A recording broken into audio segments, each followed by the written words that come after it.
अब जैसे पुण्यात्माओं ये त्योहार मनाए जाते हैं, एक भक्त कह रहा था, एक नहीं बहुत से ऐसे भक्त में मिलते हैं, एक दो याद रह जाता है।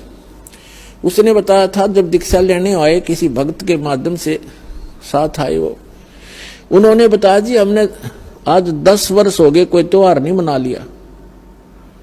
कारण क्या है कि कभी तो हमारा एक 5-4 मेरे चाचा ताऊ 5-6 भाई थे, उनमें कभी तो किसी की मृत्यु हो जाती है, किसी खास जवान की, कोई बहन विधवा हो जाती है या घर का सदस्य मर जाता है। हमने 10 वर्ष हो गए कोई त्योहार नहीं बना लिया। तो पुण्यात्माओं अब वो त्योहार क्यों नहीं मना रहे? और जिनके या बिजली ना गिरी है वो नाचें गाँव बकवाद करें, खाक त्योहार यहाँ पर तो परमात्मा कहते हैं कि यदि आपको समर्थ की शरण मिल गई फिर तो यहां आप खुशी मना सकते हो, और वो खुशी भी राम नाम में, भक्ति में। आपका ये त्योहार है सत्संग में आना, परमात्मा की भक्ति करो, सेवा करो, सिमरन करो, दान करो जैसा आपके हाथ से छूटे। तो ये आपकी जो है ना त्योहार है। इसके अतिरिक्त आप क्या देखा दास ने, ये होली मनाते हैं। होली जब से हमें ज्ञान हुआ है हमारे बच्चे भी नहीं करते, छोटे छोटे बच्चे भी अपने घरों में रहते हैं, उस दिन बाहर नहीं निकलते, क्योंकि समाज में ये ज्यादा परंपरा प्रचलित है। तो उस दिन क्या करेंगे, गंदा पानी, रेत, गाँव में मतलब बहुत बुरा हाल है, और लाल मुंह कर लेंगे बांदर की तरह, सारे दिन धक्के खांदे आंडे, और हम अपना बैठ कर भजन करें दरवाजा बंद करके। जैसे अब ये आएगी क्या नाम, पूर्णमासी रक्षाबंधन कहते हैं, सारी उल्टी परंपरा काल की।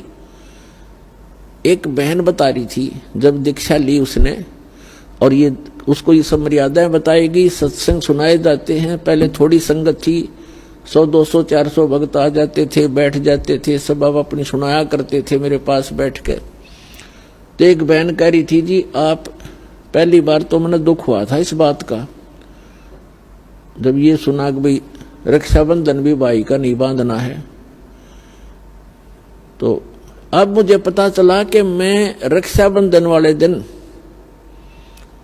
अपने भाई के रक्षा बांधने के लिए गई थी, रक्षाबंधन राखी बांधन खातिर गई थी, और मेरा भाई किसी कामवश मोटरसाइकिल पर गया हुआ था और उसकी इंतजार कर रही थी।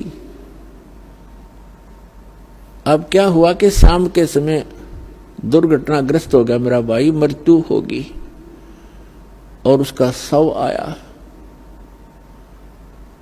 ओए होए, अब पुण्यात्माओं हम रक्षाबंधन किस लिए बांधते हैं भाई का, बहन, कि हमारी रक्षा करे। अब जब वो अपनी ही रक्षा नहीं कर सके, अब बहन की रक्षा कहां से कर देगा? जो रक्षा करने वाला है परमात्मा का रक्षाबंधन बांधो, और उसका रक्षाबंधन है पुण्यात्माओं, उसका नाम लो, उसकी शरण में आ जाओ। भाई की भी रक्षा और बहन की भी रक्षा, बच्चों की भी रक्षा, अपनी भी रक्षा, पति पत्नी की भी रक्षा। तो हम भूल चुके हैं इन परंपराओं में, परमात्मा को भूल गए और अपने ही इस मकड़ी वाले जाल में फंस कर जीवन नाश कर जाते हैं। तो पुण्यात्माओं इन परंपराओं से हमने वापस होना पड़ेगा और उसी मार्ग पर आए।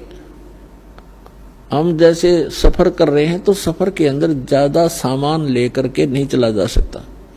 तो ये जितनी परंपराएं हैं ये हमने लाद रखी है बेमतलब की, इनसे हल्का होकर ही हम इस सफर पर सफल होंगे और इनको हटाना होगा। अब आप देखते हो कोई भी त्योहार है, 2 किलो मिठाई लेके कोई इधर भाग रहा है, कोई इधर भाग रहा है, और एक परंपरा बना दी कि इतना सामान तो उस दिन लेके जाना पड़ेगा। वो मिठाई, वो घेवर जो भी ले जाते हैं वो कैसा बनता है, इतनी जनता को एकदम कहां से लाएंगे, वो इतना खोआ मावा बना करके, सारा डुप्लीकेट माल, अड़ंगा खाना। तो पुण्यात्माओं पहले इस लोक में ये खुशी मनाने का स्थान नहीं है।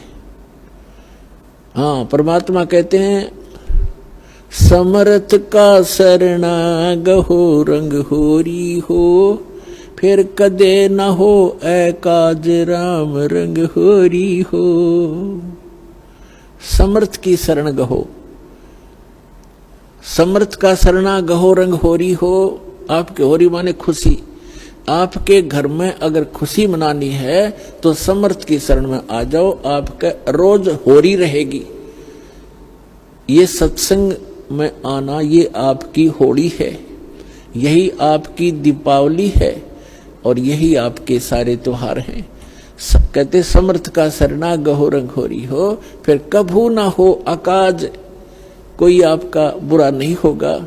राम रंग होरी हो, राम के नाम की या खुशी बनाओ। फिर तो इस प्रकार हमने इन अपनी मर्यादाओं को भी सीमित करना है और भक्ति तभी हमारी सफल होगी।